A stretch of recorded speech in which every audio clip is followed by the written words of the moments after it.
Қайырлы күн достар, біз бүгін биология пәнінен 7-ші сыныпқа арналған 3-ші тоқсанның БЖБ тапсырмаларын орындаймыз. Бізде бүгін 2-ші бөлім бойынша жиынтық бағалауды орындаймыз. Бөлімнің тақырыбы қозғалыс.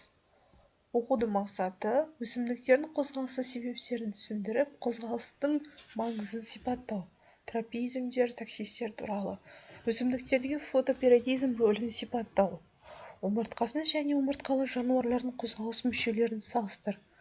Бағалау критерийі. Білім алушы өсімдіктердің қозғалыс себептерін және қозғалысының маңызын анықтайды. Өсімдіктердегі фотопериодизм рөлін анықтайды.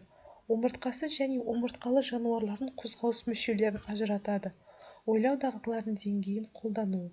Орындауға берілетін уақыт 20 минут. Достар, егер осы видео сіздерге пайдалы болып жатса, сіздерге ұнаса, достарыңызбен бөлісіп, біздің арнаға жазылуды ұмытпаңыздар. Бұл біз үшін өте маңызды. Бірінші тапсырмаға тоқталайық. Бізде бірінші тапсырма кесте берілген. Сол жерде шындық және жалған арқылы сипаттама береміз. Яғни, бұл жерде бірінші сұрақ бізде табиғаттың физикалық және химиялық факторларының әсер етуінен бүкіл организмнің орын ауыстыруы таксис дейді. Яғни таксистің анықтамасы бұл шындық немесе жалған екенін анықтаймыз. Бұл бізде дұрыс шындық болып табылады. Екінші, Настя. Настя дегеніміз өсімдік мүшелерінде тургордың өзгеруіне байланысты маятник тәрізді немесе айналмалы қозғалыстың болуы. Мысалы, мұртшалардың өркен төбесінің және тағы басқа қозғалыстары. Бұл бізде шындық болады. Үшінші, өсімдік мүшелерінің тітіркендіргішке қарай бағытталуына байланысты өсімдіктердің өсу реакциясы тропизм дейді. Бұл бізде шындық. Төртінші, нутация өсімдік бөліктерінің мүшелерінің және жасуша серпімділігінің немесе олардың өсуінің өзгеруінің нәтижесінде бағытсыз қозғалысы.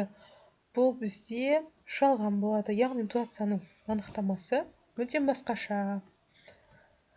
Екінші тапсырма. Екінші тапсырмаға тоқталайық. Бұл жерде кесте беріліпті. Кестеде термин сөздерді байланыстырыңыз дейді. Яғни бұл жерде дұрыс орналаспаған. Бірінші бізде термин сөздер гелиотропизм және фототропизм. Яғни осылардың анықтамасын табуымыз қажет. Біріншісі өсімдіктің жарық көзіне қатысты өсуі, бұл бізде фототропизм, яғни фотосинтез дегенге байланысты. Екіншісі бұл жерде бұл болады. Екіншісі өсімдік мүшелерінің өзара орналасуының тәулік бойында жарық көзіне байланысты өзгеруі немесе жарық көзіне бақылау, бұл бізде гелиотропизм деп аталады. Біз жазып қоямыз. Бірге Б, екіге А деп жазамыз.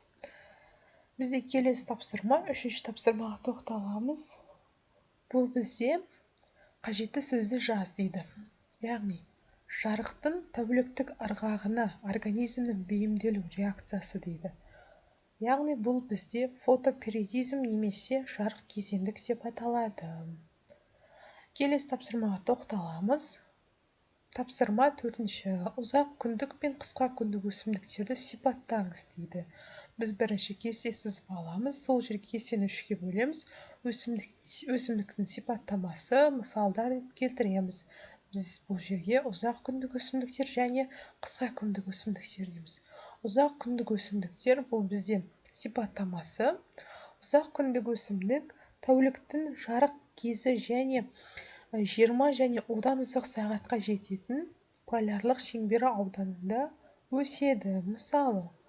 Мысалдар келтіреміз. Сары сояу өсімдігі тәуліктің жарық кезі 21 сағатқа жеткенде ғана гүлдейді.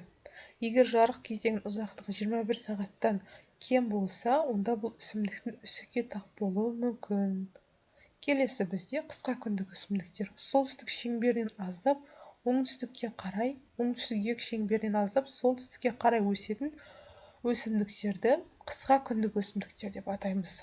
Бұларға, мысалы, күнбағыс, соя, бамбук, мақта, жүгері және тағы басқа өсімдіктер қысқа күндік өсімдіктер болып табылады. Бұл өсімдіктер ұзақ күн жағдайында гүлдей алмайды және жарықты көп талап етпейді. Төртінші тапсырма бізде. Достар, біз 5-ші тапсырмаға тоқталамыз. Бізде 5-ші тапсырмада омыртқалы жануарлардың қозғалыс мүшелеріне сәйкестендір дейді. Біз кестеден көріп тұрмыз, суреттер және анықтамалар көрсетілген. Бізде бірінші аяқтары жүзу қалықтарына айналған дейді. Біз белгілейміз 3А деп белгілейміз. Немесе бірінші осы суреттегілерді белгілейміз. Бізде бірінші балық көрсетілген. Балықтың анықтамасы олардың денесінің алдыңғы ұшы судың кедергісін жеңетіндей сүйір пішінді, ал құйрық бөлігі құйрық жүзбе қанатымен аяқталады. 1Е деп жазамыз. 2Ге бұл бізде бақа, құрбақа немесе көлбақа деп аталады. Артқы аяқтары алдыңғыларының ұзын болғандықтан жер бетімен секіріп қозғалады. 2Д деп белгілейміз. Үшіншіге А деп белгілейміз. Аяқтары жүзу қалықтарына айналған. Төртінші В деп белгілейміз. Алдыңғы жұп аяқтары түрі өзгеріп, ұшу қанаттарына айналған. Бесінші С деп белгілейміз.